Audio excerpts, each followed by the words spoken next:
M मराठीच्या महापालिका रणसंग्राम या विशेष कार्यक्रमामध्ये आपलं स्वागत। या कार्यक्रमाच्या माध्यमातून आपण प्रभागातील नागरिकांच्या समस्या, अडचणी, त्याचबरोबर इच्छुक उमेदवारांची भूमिका जाणून घेणार आहोत। आज आपल्यासोबत प्रभाग क्रमांक 10 मधील सलोनीताई शिंत्रे या महापालिकेच्या रणांगणात इच्छुक उमेदवार म्हणून उभे आहेत। त्यांच्याकडून आपण अधिक जाणून घेऊया।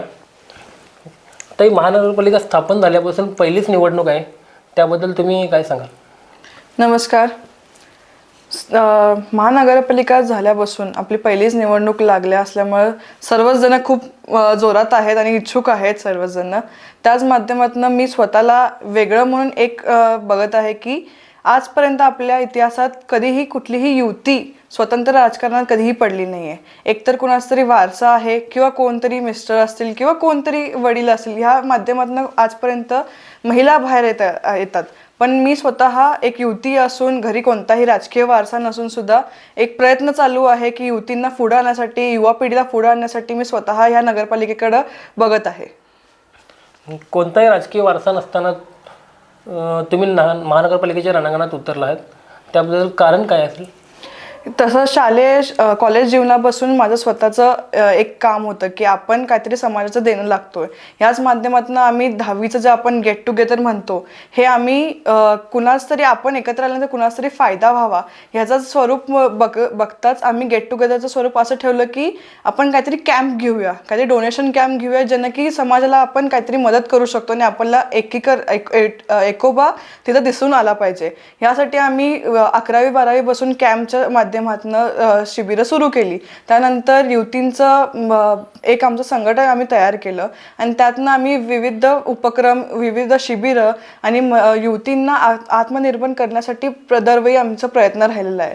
ह्या माध्यमातून आम्ही बघितलं की ज्यावेळी मला भरपूर राजकीय ऑफर देखील आल्या, मराठा मोर्चाचं नेतृत्व करण्याची संधी मला मिळाली। कोल्हापूरचा असेल, इचलकरंजीचा असेल, बेळगावचा असेल, ह्यात मुंबईचा देखील सहभागी झाले होते मी। ह्यातनं मला एक संधी मिळाली की बाबा आपण ह्याच्या पुढं सुद्धा काहीतरी करू शकतोय।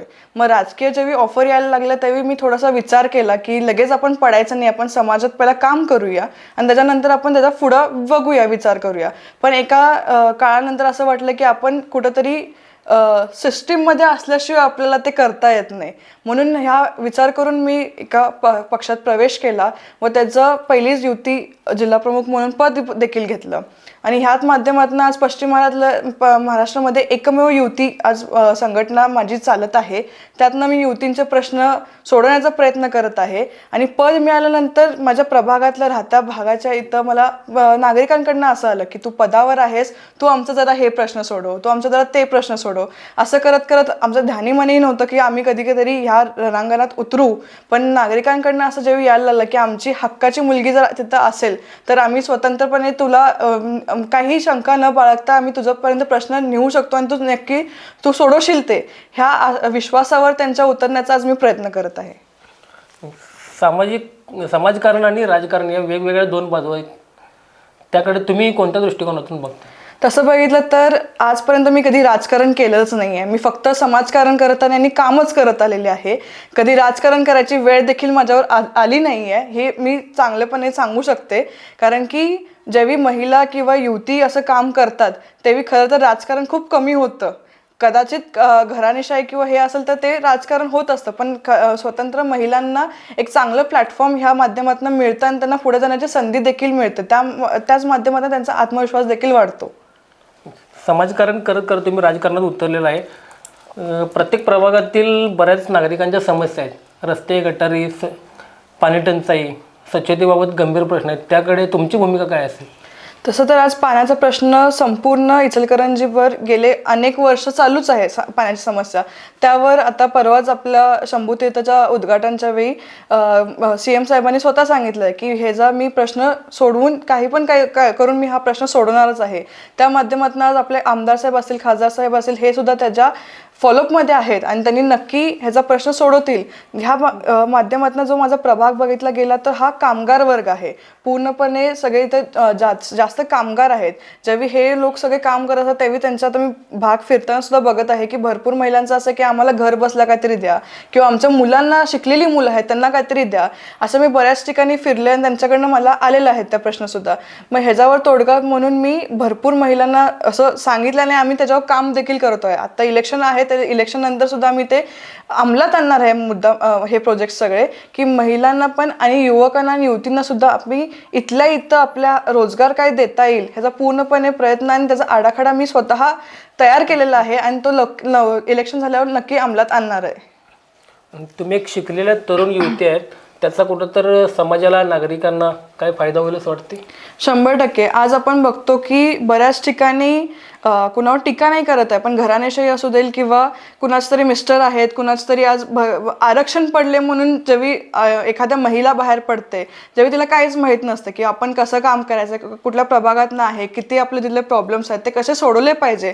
पण आज जेव्हा मी स्वतः इंडिपेंडेंटली ह्या क्षेत्रात आहे तर मला माहीत आहे की कुठल्या गोष्टी आपण कशा पद्धतीने सोडवल्या पाहिजे किंवा प्रश्न कसे मांडले पाहिजे. आणि नक्कीच मी माझं शिक्षण देखील इंटिरियर डिझायनिंग झालेलं आहे, त्यामुळे मला त्याचासुद्धा अनुभव आहे की आपण ह्या सगळ्या गोष्टीतनं कशा गोष्टी हाताळायच्या व प्रश्न कसे सोडवायचे. म्हणून मला वाटतं की मी त्या कॅपेबल होऊ शकते. राजकारणाचा कोणताही अनुभव नसताना तुम्ही या निवडणुकीमध्ये उतरलाय, कोणत्या गोष्टीकडे पाहून तुम्ही उतरण्याचा निर्णय घेतला?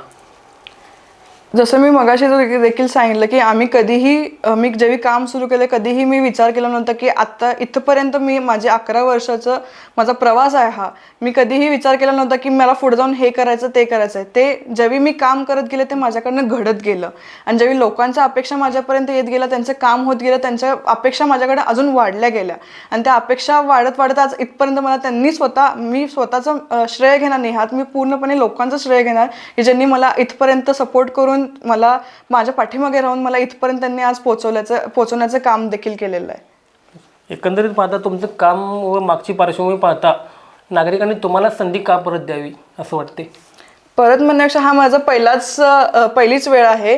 शिवाय मी युवतींचं नेतृत्व करत असताना, जिल्ह्याचं नेतृत्व करत असताना कुठंतरी आपल्या घरी आपण कमी पडू नये, आपल्या भागात आपण कमी पडू नये हाच प्रयत्न घेऊन मी आज त्यांच्यासमोर उभी आहे.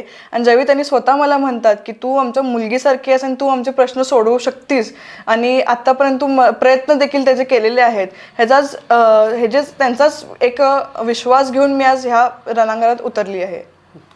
एक महिला म्हणून तुम्ही महिलांसाठी काय उपाययोजना करणार आणि येणाऱ्या महापालिकेमध्ये काय माणूस असेल? आता आपण बऱ्याच ठिकाणी बघतो की आज लहान मुली असू देल किंवा वृद्ध असू देल किंवा कुठल्याही वयाच्या महिला असू देल, आज त्यांच्यावर अत्याचार वाढलेले आहेत. आधी प्रत्येक जणांचं असं असायचं की कॅन्डल मोर्चे काढले किंवा कॅन्डल मार्च काढलं किंवा आंदोलनं केली, पण हा खरा तर त्यांचा उपाय नाही आहे. पण ह्याचाच विचार करून आज मी स्वतः मागच्या 12 जानेवारीला जिजाऊ जयंती असते, ह्या निमित्ताने आम्ही प्रत्येक शाळामध्ये एक शिबिर राबवलं. ते काय होतं की स्वतःचं रक्षण करत असताना आपल्याकडे दरवेळी पोलीस येतीलच किंवा लाठी असेलच, काठी असेलच, हे असं नसतं. पण आपल्याकडं साधं महिलेकडं ओढणी जरी असले किंवा काय जरी असलं, ते हातातली वस्तू घेऊन ते स्वतःचं संरक्षण कसं केलं पाहिजे, शिवाय गुड टच काय असतं, बॅड टच काय असतं, हे लहान मुलींना माहीत नाही आहे. असे उपक्रम घेऊन आम्ही त्याचा उपाययोजना आपण स्वतः, कारण की दरवेळी असं असतं की आपण कुणाची तरी वाट बघत किंवा कुणाची तरी मदतसाठी आपण थांबू शकत नाही. ह्यावेळी स्वतःची रक्षा आपण स्वतः करण्यासाठी आम्ही त्यांना एक आत्मविश्वास त्यांच्यामध्ये तयार करून देण्याचं काम ह्या माध्यमातून मी सुरू केलेलं आहे. आणि जवळपास आम्ही भरपूर कॉलेजेस आणि स्कूलमध्ये, इचलकरंजीमध्ये सुद्धा सुरुवात केलेली आहे आणि बाहेर सुद्धा आम्ही करत आहे जिल्ह्याभर. आणि ह्यातनंच आम्ही मुलींचा आत्मविश्वास वाढवत आहे. तसंच महिलांना आता रोजगाराचा प्रश्न आहे, तर भरपूर जे शासनाचे प्रोजेक्ट्स असतील किंवा त्यांना शिबिरं कुठली असतील, हे सुद्धा आम्ही त्यांच्यापर्यंत पोहोचवण्याचा पूर्णपणे प्रयत्न करत आहोत. पूर्वी नगर परिषद होती, आता महानगरपालिका झालेली आहे, याचा नागरिकांना कुठेतरी फायदा होईल असं वाटते? 100%. कारण की ज्यावेळी महानगरपालिका होती किंवा एक त्याला म्हणतात एक समीकरण ते एक वेगळं असायचं. ज्यांची काम करण्याची लोक असायची किंवा पात्रता असायची किंवा एक लिमिट्स होते, ते आता लिमिट्स वाढले गेले. आता इचलकरंजीला आपण म्हणू शकतो की डेव्हलप करायच्या दृष्टिकोनाने ह्या खूप मोठी संधी आहे महानगरपालिकेच्या माध्यमातून, आणि ती संधी आपण 100% पूर्णपणे त्याचा उपयोग करून आपण ह्यात काम करू शकतो. धन्यवाद. आपल्या भावी वाटचालीस मनापासून शुभेच्छा. थँक्यू. आपण प्रभाग क्रमांक 10 मधील सलोनीताई शिंत्रे यांच्याकडून त्यांच्या भूमिका जाणून घेतलेल्या आहेत. नागरिकांच्या अडचणी व त्यावर उपाययोजना काय असतील या त्यांनी सांगितलेल्या आहेत. कॅमेरामन निखिल भिसेसह मी रोहन एरलगे, एम मराठी, इचलकरंजी.